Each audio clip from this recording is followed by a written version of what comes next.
Welcome to programming inspire. இந்த வீடியோல நம்ம என்ன பார்க்க போறோம் பாத்தீங்கன்னா பிரேக் அண்ட் கண்டினியூ ஸ்டேட்மெண்ட் பத்தி நம்ம பார்க்க போறோம். தென் நம்ம பாத்தீங்கன்னா ப்ரீவியஸ் வீடியோஸ்ல நம்ம லூப்பிங் சீரிஸ் பத்தி நம்ம நிறைய பார்த்துட்டு வந்திருக்கோம். தென் லூப்பிங் பொறுத்த வரைக்கும் பாத்தீங்கன்னா நம்ம வந்து ஒரு பர்టిక్యులர் கண்டிஷன் நமக்கு ஃபால்ஸ் ஆகிற வரைக்கும் சோ அகைன் நம்ம அந்த லூப்பிங் ஸ்டேட்மெண்ட் நமக்கு எக்ஸிக்யூட் ஆகிட்டே இருக்கும். சோ இப்போ பாத்தீங்கன்னா இப்போ நம்ம ஒரு லூப்பிங் நான் ஒரு பர்టిక్యులர் கண்டிஷனோட நான் ஸ்டார்ட் பண்ணிருக்கேன். சோ அந்த லூப்பிங் நமக்கு ரன் ஆகிட்டு இருக்கும் போதே எனக்கு பாதியிலே அந்த லூப் வந்து ஸ்டாப் பண்ணணும்னு நினைக்கிறேன். சோ லூப்பிங்கை பொறுத்த வரைக்கும் நம்மளால அந்த லூப்பிங் கண்டிஷன் ஃபால்ஸ் ஆகிற வரைக்கும் அந்த லூப்பிங் ஸ்டேட்மெண்ட் நம்மளால டெர்மினேட் பண்ண முடியாது. சோ இந்த மாதிரி சிச்சுவேஷன்ல நம்ம வந்து இந்த பிரேக் ஸ்டேட்மெண்ட் ஒண்ணு வந்து நம்ம எடுத்துட்டு வரோம். சோ இந்த பிரேக் ஸ்டேட்மெண்ட் நமக்கு என்ன வரும்னு பாத்தீங்கன்னா இந்த லூப்பிங்ல சோ இந்த கண்டிஷன் முடியறதுக்கு முன்னாடியே ஒரு பர்టిక్యులர் ஐட்டரேஷனோட என்னுடைய லூப்பிங்கை வந்து நான் வந்து ஸ்டாப் பண்ணனும்னா அதுக்கு நான் வந்து பிரேக் ஸ்டேட்மெண்ட் யூஸ் பண்ணிக்கலாம். சோ நீங்க எந்த இடத்துல நம்ம பிரேக் ஸ்டேட்மெண்ட் நம்ம யூஸ் பண்றோமோ சோ அதோட நம்மளுடைய லூப்பிங் வந்து நமக்கு ஸ்டாப் ஆயிடும். சோ இதுக்கு தான் நம்ம வந்து இந்த பிரேக் ஸ்டேட்மெண்ட் நம்ம யூஸ் பண்ணுவோம். சோ இந்த பிரேக் ஸ்டேட்மெண்ட் வந்து நம்ம இப்போ பிராக்டிகலா நம்ம இம்ப்ளிமெண்ட் பண்ணி பார்க்கலாம். And first நம்ம இதில் என்ன பண்ண போறோம் பாத்தீங்கன்னா then for loop first நான் இதில் கிரியேட் பண்ண போறேன். So I யோட வேல்யூ first நான் 1 நான் இனிஷியலைஸ் பண்ணிக்கிறேன். இதில் பாத்தீங்கன்னா I less than or equal to 10 then I plus plus. So value கொடுத்துறேன். இப்போ நான் என்னோட I வேல்யூ நான் பிரிண்ட் பண்றேன். பாத்தீங்கன்னா இப்போ என்னோட I வேல்யூ நான் பிரிண்ட் பண்ணிட்டேன். இப்போ பாத்தீங்கன்னா இதை உங்களுக்கு ரன் பண்ணி காட்டுறேன். இப்போ பாத்தீங்கன்னா எனக்கு 1ல இருந்து 10 வரைக்கும் எனக்கு பிரிண்ட் ஆயிடுச்சு. சோ பாத்தீங்கன்னா இப்போ எனக்கு 5th ஐட்ரேஷன்ல சம்திங் ஏதோ ப்ராப்ளம் இருக்கு. சோ அதோட இந்த லூப்பிங் நான் ஸ்டாப் பண்ணணும்னு நினைக்கிறேன். சோ இப்போ என்ன பண்ணலாம்னு பாத்தீங்கன்னா சோ if கண்டிஷனை யூஸ் பண்ணிக்கிறேன். if I equal to then 5. So நம்மளுக்கு 5th ஐட்ரேஷன்ல ஏதோ ஒரு ப்ராப்ளம் இருக்கு. சோ அந்த 5th ஐட்ரேஷன்ல பாத்தீங்கன்னா நான் பிரேக்ன்ற இந்த ஸ்டேட்மெண்ட் நான் யூஸ் பண்ணிக்கிறேன். சோ பிரேக்ன்ற ஸ்டேட்மெண்ட் நம்ம யூஸ் பண்ண உடனே நமக்கு இந்த லூப் போட்டு நமக்கு எக்ஸிட் ஆயிரும். சோ இதுக்கு நான் என்ன கொடுக்குறேன் பாத்தீங்கன்னா இந்த லூப் இஸ் ஓவர் சொல்லி கொடுக்குறேன். சோ இந்த லூப் போட்டு நம்மளுக்கு வெளியில வந்த உடனே நம்மளுக்கு இந்த லூப் இஸ் ஓவர்ன்ற ஸ்டேட்மெண்ட் எனக்கு வந்து பிரிண்ட் ஆயிரும். சோ இப்போ பாத்தீங்கன்னா உங்களுக்கு இது புரிஞ்சிருக்கும். தென் ஃபர்ஸ்ட் நம்மளோட வேல்யூ பாத்தீங்கன்னா 1ல இருந்து 4 வரைக்கும் நம்மளுக்கு வந்து எக்ஸிக்யூட் ஆகும்.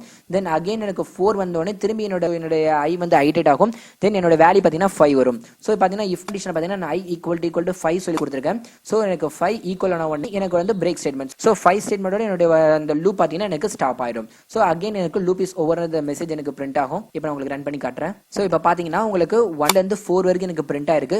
சோ 5th ஸ்டேட் எக்ஸிட் ஆகும்போது பாத்தீங்கன்னா எனக்கு loop is over the message எனக்கு இதுல பிரிண்ட் ஆயிருச்சு. சோ இவ்வளவுதான் நம்மளோட பிரேக்கோட கான்செப்ட். சோ இப்போ பாத்தீங்கன்னா இதுல இருந்து உங்களுக்கு பிரேக் ஸ்டேட்மெண்ட் நான் என்ன இதை எப்படி யூஸ் பண்ணணும்னு சொல்லிட்டு உங்களுக்கு ஒரு கிளியர் பிக்சர் உங்களுக்கு கிடைச்சிருக்கும்.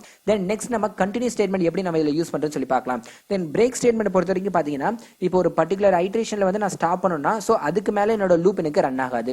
சோ அந்த பர்టిక్యులர் ஐட்ரேஷனோட என்னோட லூப் வந்து எனக்கு எக்ஸிட் ஆயிரும். சோ இதே நம்ம வந்து பாத்தீங்கன்னா எனக்கு அந்த 5th ஐட்ரேஷன்ல மட்டும் தான் எனக்கு ப்ராப்ளம் இருக்கு. சோ அதுக்கு மேல பாத்தீங்கன்னா 6th 7th ஐட்ரேஷன்ல எனக்கு எந்தவித ப்ராப்ளமும் இல்ல.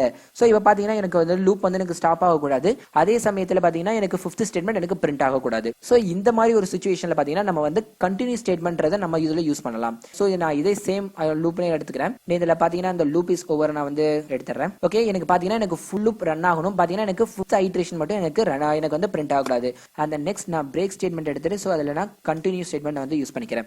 தென் இப்போ இந்த கண்டினியூ ஸ்டேட்மெண்ட் நம்மளுக்கு யூஸ் பண்ணும்போது என்ன ஆகும்னு பாத்தீங்கன்னா நம்மளோட லூப் வந்து ஒன்னோட நம்மளுக்கு 1 to 4 ரன் ஆகும். தென் அகைன் எனக்கு 4 ஐட்டரேட் ஆகும்போது எனக்கு வேல்யூ 5 வரும். சோ இந்த 5 ஓட வேல்யூ எனக்கு ஸ்கிப் ஆயிரும். சோ 5 ஓட வேல்யூ எனக்கு பிரிண்ட் ஆகுது. அகைன் எனக்கு லூப் ரன் ஆகும் 6 7 8 9 10 வரைக்கும் எனக்கு பிரிண்ட் ஆகும். தென் இப்போ நான் இதை உங்களுக்கு ரன் பண்ணி காட்டுறேன். பாத்தீங்கன்னா ரன் பண்ணல 1 2 3 4 வரைக்கும் நம்ம பிரிண்ட் ஆயிருக்கு. தென் 5 வந்து நமக்கு ஸ்கிப் ஆயிருச்சு. அகைன் பாத்தீங்கன்னா எனக்கு 6ல இருந்து 10 வரைக்கும் எனக்கு இதோட பிரிண்ட் ஆயிருக்கு. சோ இப்போ பாத்தீங்கன்னா உங்களுக்கு கண்டினியூ ஸ்டேட்மெண்ட்னால உங்களுக்கு என்னன்னு புரிஞ்சிருக்கும். தென் இதே நம்ம வேற மாதிரி நம்ம இதை ட்ரை பண்ணி பார்க்கலாம். தென் இதுல பாத்தீங்கன்னா எனக்கு ஆட் நம்பர் மட்டும் எனக்கு பிரிண்ட் ஆகணும். தென் ஈவன் நம்பர் எனக்கு பிரிண்ட் ஆக கூடாது. சோ இந்த மாதிரி சிச்சுவேஷன்ல பாத்தீங்கன்னா நான் வந்து I that divided by of 2 then equal to then 0. பாத்தீங்கன்னா நான் வந்து I வந்து 2 ஆல டிவைட் பண்றேன். சோ டிவைட் பண்ணி இந்த வேல்யூல எனக்கு 0 ன்னு சொல்லி வருதோ சோ அந்த வேல்யூஸ்லாம் நான் வந்து கண்டினியூ ஸ்டேட்மெண்ட் கொடுத்து நான் வந்து ஸ்கிப் பண்றேன். சோ பாத்தீங்கன்னா இதுல பொறுத்த வரைக்கும் நமக்கு ஆட் நம்பர்ஸ் மட்டும் நமக்கு பிரிண்ட் ஆகும். தென் ஈவன் நம்பர்ஸ் நமக்கு பிரிண்ட் ஆகாது. தென் பாத்தீங்கன்னா இப்போ உங்களுக்கு ரன் பண்ணி காட்டுறேன். சோ பாத்தீங்கன்னா இப்போ உங்களுக்கு தெரிஞ்சிருக்கும் 1 3 5 7 நமக்கு பிரிண்ட் ஆயிருக்கு. 2 4 6 8 10. சோ இந்த வேல்யூஸ்ல நமக்கு வந்து 2 ஆல டிவைட் ஆகும். சோ அதெல்லாம் நமக்கு பிரிண்ட் ஆகல. தென் இப்போ பாத்தீங்கன்னா நம்ம எதுக்காக இந்த break and continue statement use பண்றோம்னு சொல்லி உங்களுக்கு நல்லா புரிஞ்சிருக்கும். தென் இந்த வீடியோ உங்களுக்கு பிடிச்சிருந்தா லைக் பண்ணுங்க. மறக்காம இந்த சேனலுக்கு ஒரு சப்ஸ்கிரைப் பண்ணுங்க. தேங்க்ஸ் ஃபார் வாட்சிங் மை வீடியோ.